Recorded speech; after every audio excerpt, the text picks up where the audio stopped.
કેમ કે એ લોકો પોતાની બોડીને સાચવે છે. એનો મતલબ એવું સમજે છે કે મર્યા પછી પણ કંઈક જીવન છે. જ્યાં જ્યાં જનજીવન છે ત્યાં દરેક સંસ્કૃતિનો ઉદ્ભવ પિતૃપૂજાથી થયો છે. બરાબર. તમે સર્ચ કરી લો, બેબીલોનની સંસ્કૃતિ પિતૃપૂજા છે. એક લેટેસ્ટ ઉદાહરણ આફ્રિકાના જંગલમાં બોર નાખવાનો રિવાજ છે. અચ્છા. અહીંયા આપણે દાણા નાખવાનો બી રિવાજ છે. 500 વર્ષ પછી પણ ભેગા થાય એટલે પૂછે કુળદેવી કયા, બારોટનો ચોપડો લઈ આવો, તમારું ગોત્ર કયું. એ ગોત્ર જાણે નક્કી કરે કે આપણે તો ભાઈઓ થાય, લગ્ન ન કરાય દીકરીના. તો નવી સારી પેઢી જનરેશન સારી ડેવલપ થાય એના માટે પણ કુળદેવી પરંપરા કામની છે. ગ્રામ્ય લેવલની વાત હોય, ગામડાના રસ્તા જતા હોય ને, અથવા આ પરિવારના સુરાપુરા, અનેક સુરાપુરા, આપણે ગામડે ગામડે રસ્તે સુરાપુરોને એક બોર્ડ આવે. એક સામાન્ય લોકોને સમા, અત્યારે યુવા પેઢી છે સોશિયલ મીડિયામાં દટાયેલી છે, સિટીના લોકોનો ખ્યાલ નથી અમુકને સુરાપુરા શબ્દ છે, કુળ નવી પેઢીને ના ખ્યાલ આ હોય. આ પરંપરા બાપુ કેટલી જૂની? પ્રથમ તો માની લ્યો કે 1000 વર્ષ પહેલા સુરાપુરા કે કુળદેવીની પરંપરા હતી, પ્રશ્ન. અને સાંપ્રત સમયમાં સુરાપુરા કુળદેવીના નામે અનેક પ્રશ્નો થાય. કોઈ પણ નડતર આવે તો કે સુરાપુરા નારાજ છે, નિવેદ કરવું પડશે. કુળદેવીની બાબત હોય તો હવન કરવું પડશે. આખી એક તો પરિભાષા સમજવી. આ ક્યારથી પરંપરા શરૂ થઈ પહેલાં એ સમજીએ. હવે વિશ્વના ઇતિહાસને લઈએ ને, હું ખાલી ભારતની વાત નથી કરતો. અચ્છા. વિશ્વના ઇતિહાસને લઈએ ને તો જેટલી પણ પરંપરાઓ ડેવલપ થઈ ને એ બધી પિતૃપૂજા, સુરાપુરા પૂજા પરંપરા, મને પોતાના પૂર્વજને પૂજવાની પરંપરા. અચ્છા. તો વિશ્વના તમામ કોઈ પણ આખો ભૂભાગ જે પૃથ્વીનો રહ્યો, જ્યાં જ્યાં જનજીવન છે ત્યાં દરેક સંસ્કૃતિનો ઉદ્ભવ પિતૃપૂજાથી થયો છે. બરાબર. તમે સર્ચ કરી લો, બેબીલોનની સંસ્કૃતિ પિતૃપૂજા છે. એક લેટેસ્ટ ઉદાહરણ આપું જેથી દર્શક મિત્રોને સરળતાથી ખ્યાલ આવે. ઇજિપ્તના પિરામિડમાં શું છે? મમ્મી દાટેલા છે, બરાબર છે. એને પાછા વ્યવસ્થિત રીતે દાટેલા છે, મતલબ એનું શરીર સારું રહે એ રીતે. એની સંરચના જે છે ટેકનોલોજીનો વિષય છે કે સંરચના આમ બનાવી છે જેથી પ્રકૃતિના જે તત્વોની અસર કે ગ્રહોની અસર છે ઓછી થાય અને એ સચવાઈ રહે. એને સાચવા શું કામ છે? સાચવા માને પિતૃપૂજા. મતલબ એ લોકો ઇજિપ્તના પિરામિડ આજથી 4500 થી 6000 વર્ષનો સમયગાળો આર્કોલોજીકલ ડિપાર્ટમેન્ટ આપે છે. એ પછી 4000 હોય કે 6000 વર્ષ હોય છે, તો વાત 4-5000 વર્ષ જૂની. તો એની અંદર પિતૃપૂજાની જ વાત છે. એ કઈ રીતે સાબિત થાય છે? કેમ કે એ લોકો પોતાની બોડીને સાચવે છે. એનો મતલબ એવું સમજે છે કે મર્યા પછી પણ કંઈક જીવન છે. બીજું કે જેટલી પણ આદિવાસી, આફ્રિકાની આદિવાસી જનજાતિ જોઈ લો કે આપણા અહીંના ટાપુઓ ઉપર, ભારતના ટાપુઓ ઉપર પણ જનજાતિઓ છે, તો આ બધા પોતાના પૂર્વજોને પૂજવાથી જ સંસ્કૃતિનું ડેવલપ થયું છે. એટલે હું ફક્ત ભારત કે હિન્દુ પૂરતી વાત નથી કરતો.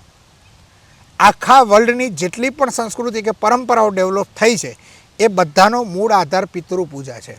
બરાબર. એમાંના શ્રેષ્ઠ વ્યક્તિને એ લોકો આઈડલ તરીકે પૂજે. ધારો કે જંગલ જ છે, જંગલની અંદર ટોળકી રહે છે, એનું કામ લૂંટારાઓનું છે. પણ લૂંટારાઓનો પણ એક ધર્મ હોય, એનો પણ એક મુખિયા હોય, એનો પણ એક કાયદો, એક લૂંટ હોય તો મોટા મુખિયાને આટલી આપવી. એ પણ પોતાના બેહાડેલા પિતૃ કે એને જે મુખિયા થઈ ગયો એ મૃત્યુ પામે એને આઈડલ બનાવે, પછી એની ખાંભી બનાવે કે પથ્થર મૂકે કે જે મૂકે. તો ચોરી કરવા જાય તો એને નમન કરીને જાય, જે ચોરીને લઈને આવે તો પહેલો ભાગ એના માટે મૂકે, બરાબર. તો આ એક પિતૃપૂજા છે. તો બેબીલોનની સંસ્કૃતિની વાત કરો, ઇજિપ્તના પિરામિડની વાત કરો, કે અમેરિકાના રેડ ઇન્ડિયનની વાત કરો, કે આફ્રિકાની જનજાતિઓની વાત કરો, કે ચાઇનાની અંદર વાત કરો. ચાઇનાના લોકો પણ બૌદ્ધિવર્મન જ્યારે ભારતમાંથી ત્યાં જાય છે, બરાબર છે, જેને માર્શલ આર્ટના જનેતા કહેવાય છે, ભારતના લોકોને નથી ખબર, ભારતીય હતા. અને ચાઇનાનું જેટલું પણ આયુર્વેદ છે એને શીખવાડનાર પણ એ જ હતા, બૌદ્ધિવર્મનજી. તો એ બૌદ્ધિવર્મન વખતે પણ આ લોકો, આપણે જેમ અહીંયા દાણા જોવાની પરંપરા છે, હું એને સાચી ખોટી નથી કહેતો, એ વિષય નથી અત્યારે, પણ એ દાણા જોવાની જે પરંપરા છે તો ત્યાં પથ્થર જોવાની પરંપરા છે. પથ્થર એટલે કાંકરા નાખે, એના ઉપરથી નક્કી કરે, ક્રિંગ ક્રોસ આપણી ભાષામાં, ક્યાં કરવું જોઈએ ક્યાં ન કરવું જોઈએ. વરસાદ ક્યારે આવશે તો કે ક્રિંગ ક્રોસ, વેણ વચન વધાવો જે કહેતા હોય. આફ્રિકાના જંગલમાં બોર નાખવાનો રિવાજ છે. અચ્છા. અહીંયા આપણે દાણા નાખવાનો બી રિવાજ છે, બરોબર છે. તો આ બધી પરંપરા સૌથી જૂની છે. અચ્છા. હવે આપણે સમજીએ કે આ પરંપરાનું મૂળ મહત્વ શું છે. તમારો જે બીજો પ્રશ્ન છે પ્રમાણે, તો હકીકતમાં હતું કેવું કે કોઈ ગામ વસાવે તો આપણા પૂર્વજો હિન્દુઓ ખાસ કરીને એવું માનતા કે નવું ગામ વસાવ્યું હોય તો જે ગામમાં મંદિર ન હોય, કે જે ગામના દેવતા કે દેવી ન હોય, એ ગામ સ્મશાન બરાબર છે. એટલે સૌથી પહેલાં તોરણ બાંધે, તોરણ બાંધે એટલે દેવીના નામે બાંધે, કેમ કે આપણે માતૃ સંસ્કૃતિથી વધારે છીએ. હા હા બરોબર છે. આપણે હંમેશા શિવ પાર્વતી નથી કહેતા, પાર્વતી ઉમા પાર્વતી ઉમા શિવ કહીએ છીએ. હા. બરોબર છે. સીતારામ કહીએ છીએ, રાધે કૃષ્ણ કહીએ છીએ. ગાંધાર નરેશ નહીં આવે, પહેલા ગાંધારી આવશે, કૌશલ્યાનંદન રામ આવશે, હા. દશરથ પુત્ર રામ પછી આવશે. એટલે આપણે માતૃ સંસ્કૃતિને પ્રાધાન્ય આપીએ છીએ. તો માતૃ સંસ્કૃતિને પ્રાધાન્ય આપવા ગામનું તોરણ બાંધ્યું એટલે સૌથી પહેલાં એના માટે નક્કી કરે મા કાળકા અમારી ગામ ટોળાની માતા, આમ દેશી ભાષામાં કે ગામના તોરણની માતા એટલે ગામ ટોળાની માતા. પછી ગામના એક દેવતા બનાવે. હવે ગામના જે દેવતા બનાવે એમાં ઉર્જા એ રીતે સ્થાપે કે બાજુવાળા ગામવાળા બાજુના ગામના જે કુલ ગામ દેવતા છે એની પૂજા કરવા જાય તો એને એ ઉર્જા અસર નહીં કરે કે એની માનતા પૂરી નહીં થાય. કેમ કે આ ગામના જે લોકો છે એની જે વૃત્તિઓ છે એના પ્રમાણે આ ગામના પૂરતી એની ઉર્જા સીમિત રહે. એટલે આ ગામના દેવતા આ ગામ માટે જ કામના છે, ઓલા ગામ માટે કામના નથી. બીજી ડેવલપિંગ થયું કુળદેવી પરંપરા, તો એ ડીએનએ થિયોરી આધારિત છે કે મોગલ કાળ વખતે બધે ભાગી જતા પણ પોતાની કુળદેવી અને ગોત્ર યાદ રાખતા.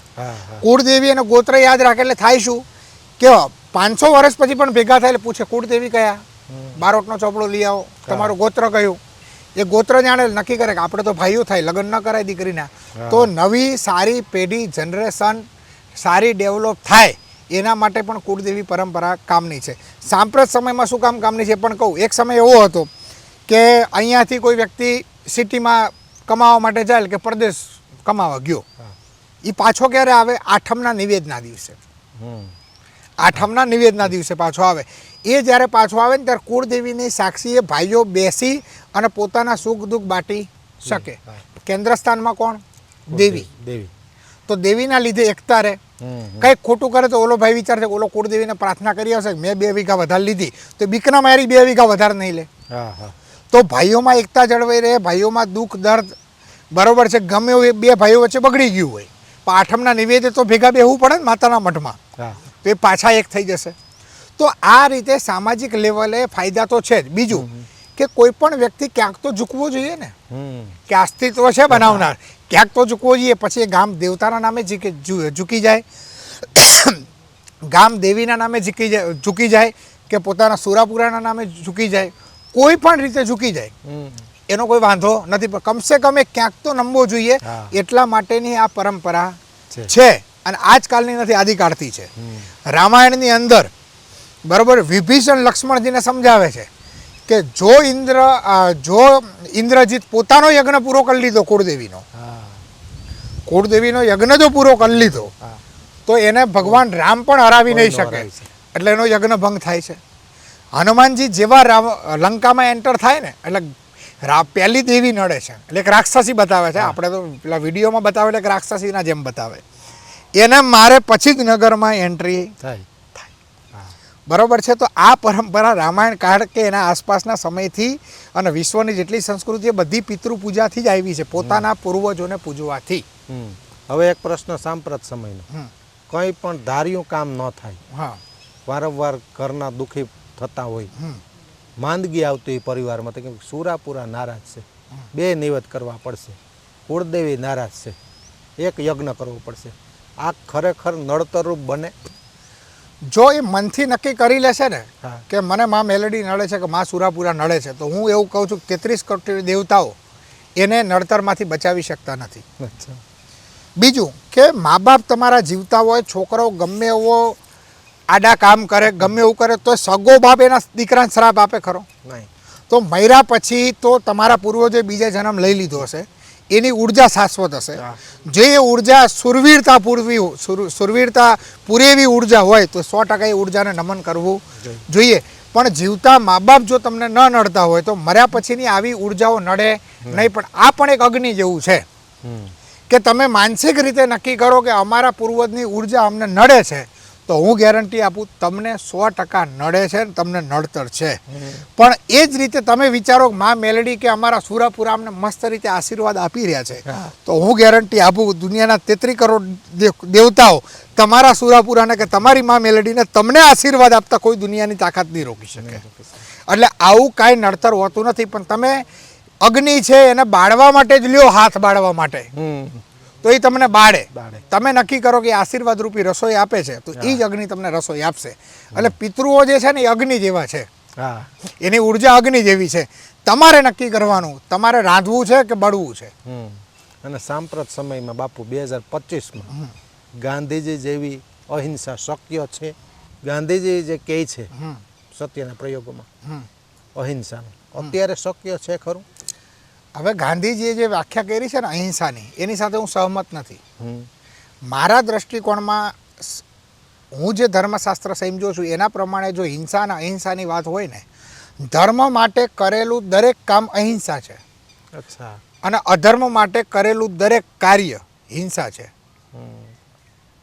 ધર્મ અધર્મ દર્શક મિત્રો ઉપર છોડીએ છીએ, બરાબર છે. અને ભગવદ્ ગીતાને તમે સમજો એટલે તમને ખરેખર અસલી અહિંસા અને અસલી હિંસા શું છે ખ્યાલ આવી જાય. બીજી વસ્તુ, દુનિયાનું કોઈ પણ કર્મ 100% શુદ્ધ નથી હોતું. આ તમે ને હું બોલીએ છીએ, સારું લાગે છે, અનેક કીટાણુ હેરાન થાય. હા, દર્શક મિત્રો સાંભળે છે, એમને સારું લાગે, આપણા બોલવાથી કરોડો બેક્ટેરિયા મરી રહ્યા છે. તો એ કર્મ, દુનિયાનું કોઈ કર્મ 100% શુદ્ધ ક્યારે સંભવ નથી. બીજું કે ગાંધીજી અધૂરું વાક્ય આપીને ગયા કે અહિંસા પરમો ધર્મ, ધર્મ હિંસા તદેવ છે, એ ક્યાં છે? બરાબર. એમના જીવનની વાસ્તવિક ઘટનાની વાત કરીએ તો ભારતનું બીજું વિશ્વયુદ્ધ, મતલબ વર્લ્ડ લેવલે બીજું વિશ્વયુદ્ધ ચાલતું હતું. ગાંધીજીએ ભારતના ભોળી જનતાને એવું કીધું હતું કે આપણે અંગ્રેજોને મદદ કરવી જોઈએ હિટલરના વિરુદ્ધમાં. એમ કહી અને ભારતના લોકોને સેના તરીકે તૈયાર કરી અને મોકલા અંગ્રેજોના સાથે. કોના સામે લડવા? જર્મનીની સામે, હિટલરની સામે લડવા. અને ગાંધીજીએ દેશના લોકોને એવી લાલચ આપી કે આપણે જો અંગ્રેજોને મદદ કરશું તો આપણને આઝાદ કરશે. હવે જે અંગ્રેજો આપણને ગુલામ કરાવે છે એ આપણને આઝાદી આપે ખરા? તો આ ગાંધીજીની દ્રષ્ટિમાં આ જે સૈનિકો મોકલા અને એ જે લડ્યા, એ ભારતની દ્રષ્ટિકોણમાં કે એ કઈ ધાર્મિક દ્રષ્ટિકોણમાં અહિંસા હતી, પહેલી વાત. પછી આ વાત વખતે જ્યારે શું કે સુભાષચંદ્ર બોઝ, નહેરુજી અને ગાંધીજી બેઠા હોય છે અને જાય છે, એટલે કહે છે કે એકલા અહિંસાથી કે એકલી હિંસાથી દેશને આઝાદી મળશે નહીં, ગરમ દળ પણ જોશે અને નરમ દળ પણ જોશે. આ સ્પષ્ટ વાક્યો હોય છે. એટલે ગાંધીજી આ વાતમાં સહમત થતા નથી કે મેં હિંસા કી કોઈ બાબત મેં સહમત નહીં હોગા. એટલે કટાક્ષ કરતા સુભાષચંદ્ર બોઝજી બોલે છે તો તમે હિટલર માટે, હિટલરના વિરુદ્ધમાં ભારતની સેના મોકલી, એ કઈ અહિંસા છે? અને તમે એટલા જ અહિંસાના પૂજારી હોય ને તો હિટલરને મળો અને કહી દો બીજું વિશ્વયુદ્ધ છે ને અહિંસાથી લડી લે. આ હતા સુભાષચંદ્ર બોઝના વાક્યો.